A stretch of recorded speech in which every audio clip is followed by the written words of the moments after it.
Hi viewers, ఈరోజు మనము BEd అధ్యాపన శాస్త్రము, గణిత శాస్త్ర బోధన అభ్యసన శాస్త్రము 2 తెలుగు మరియు సంస్కృత అకాడమీ అంతరేష్ వారి బుక్ అండి. ఇందులో అందరికీ గణితంలో ఉన్నామనే అధ్యాయంలో ఉన్నాము. యాక్టివిటీస్ ఎన్రిచింగ్ మ్యాథమెటిక్స్ లెర్నింగ్లో ఉన్నామండి.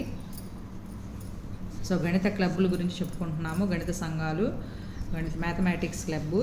సో గణిత భావనలను రూపొందించగల వ్యాసక్తులలో ఆహ్లాదంగా, అద్భుతంగా విద్యార్థులు పాల్గొనే ఒక క్రీడా స్థలం అని చెప్పడం నుండి నేర్పడం, అంతకు మించి చేయడం, దాన్ని దాటి ఆడడంగా గణితాన్ని మార్చి ఒక మంత్రదండం అని చెప్పవచ్చు. గణితం ఆట ఒక వినోదం, విజ్ఞాన భరితం, మానవ మేధస్సును పెంచే సాధనం అండి. నెక్స్ట్ ఉద్దేశాలు వచ్చేసి విద్యార్థులు గణిత అభ్యసనానికి ప్రోత్సహించే సులభ మార్గం. అభ్యసనం నుంచి అధ్యయన స్థాయికి గణితాన్ని విస్తరింపజేస్తుంది.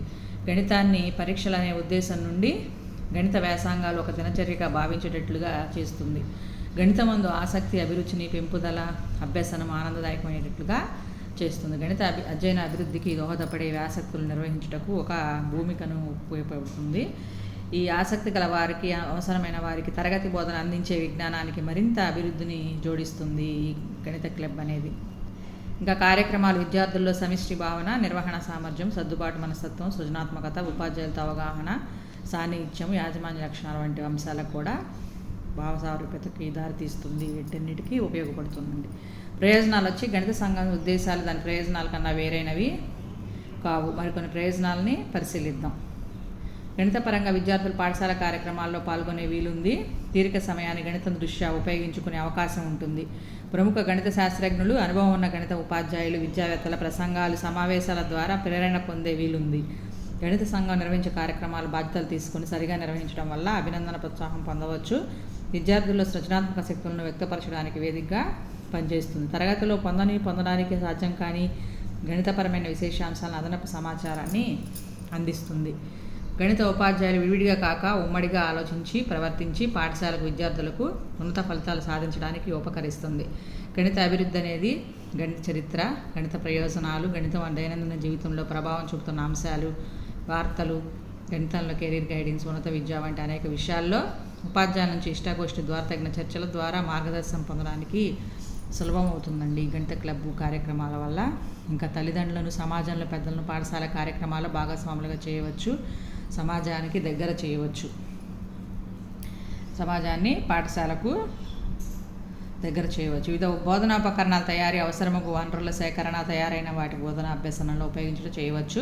కొన్ని ప్రత్యేక సందర్భాల్లో గణిత ప్రదర్శన ఏర్పాటు, ఎక్కడైనా గణిత ప్రదర్శన నిర్వహించబడినప్పుడు పాల్గొనుట, పోటీకి సిద్ధమై విజేతలగుట వంటి అంశాలకు మార్గదర్శక నిర్వహణ చేయవచ్చు. పజిల్స్, చిక్కు ప్రశ్నలు, వేద గణిత పద్ధతులు మొదలగు మనోరంజక అంశాల్లో విద్యార్థుల్లో ఆసక్తి పెంచవచ్చు. ప్రజ్ఞ కలిగిన విద్యార్థులకు పాఠ్యాంశ జ్ఞానంలో సమగ్రత లోపాలు, సమస్య సాధన నైపుణ్యాలు, పరిశోధనాత్మక దృక్పథం, అన్వేషణ శక్తి వంటివి అలవాటు చేయడానికి ఉపకరిస్తాయి. ఇంకా మందాభ్యాసంలో ఉపాధ్యాయుల సూచనలతో, తోటివారి సహాయంతో ఉపకరణాల తయారీలో నైపుణ్యం చూపగలరు. వారు చేసిన వారికి వివరించడము, వారినే ఇతరులకు ప్రదర్శనలో చెప్పమండం వంటి ప్రోత్సాహ పద్ధతుల వల్ల వారిలో ఆసక్తిని పెంచవచ్చు. గణిత వ్యాసక్తుల పట్ల కుతూహలం ఉన్న వారికి ఒక మాధ్యమంగా ఉపకరిస్తుంది.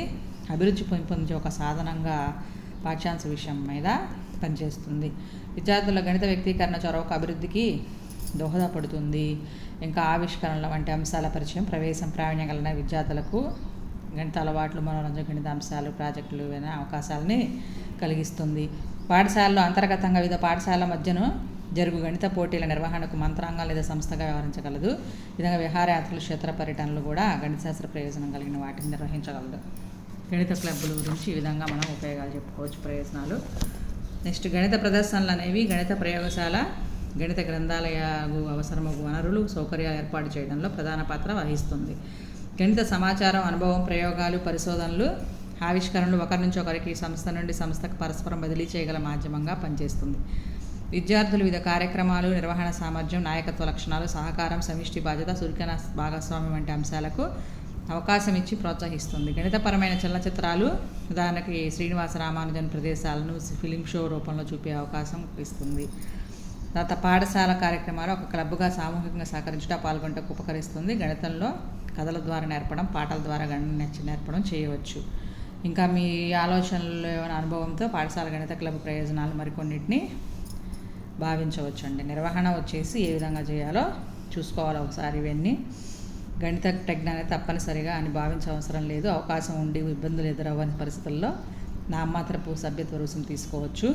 ఏ తరగతి విద్యార్థి అయినా చేరవచ్చు. ప్రధానోపాధ్యాయుల అనుమతి, సహోపాధ్యాయుల సహకారం అనేవి ఈ గణిత క్లబ్ ప్రారంభించడానికి అవసరం అండి. తర్వాత గౌరవాధ్యక్షులు, ప్రధానోపాధ్యాయులు, సలహాదారు, కన్వీనర్, ఆసక్తి గల సీనియర్ గణిత ఉపాధ్యాయుడు, గౌరవ సభ్యులు, మిగిలిన గణిత ఉపాధ్యాయులు, అధ్యక్షుడు, ఉపాధ్యక్షుడు, కార్యదర్శి, కోశాధికారి పదవులకు విద్యార్థులు తమ ప్రతినిధులను ఎన్నుకుంటారు. విద్యార్థి ప్రతినిధులు ఆయా పదవులకు ప్రతి విద్యా సంవత్సరానికి ఒకసారి ఎంపిక చేయవచ్చు. సమర్థత, పనితీరును బట్టి కొందరిని కొనసాగించవచ్చు. ఈ విధంగా గణిత సంఘం అనేవి స్థాపన, నిర్వహణకు కొంచెం నియమ నిబంధనల కార్యక్రమాల సాఫల్యానికి కానీ ఉల్లంఘించడానికి కానీ భావించరాదు. పాఠశాల స్థాయిలో వెసులుబాటే ప్రధానమని గుర్తించాలి. అవసరమైన మార్పులు, సవరణలు ఎప్పుడూ సిద్ధంగా ఉండి ఎక్కువ మంది విద్యార్థులు పాల్గొనేట్టు వారి విద్యా విషయక అవసరాలు తగ్గట్టు గణిత సంఘ నిర్వహణ అనేది కొనసాగాలి. నెక్స్ట్ వీడియోలో కంటిన్యూ చేద్దామండి. Thank you.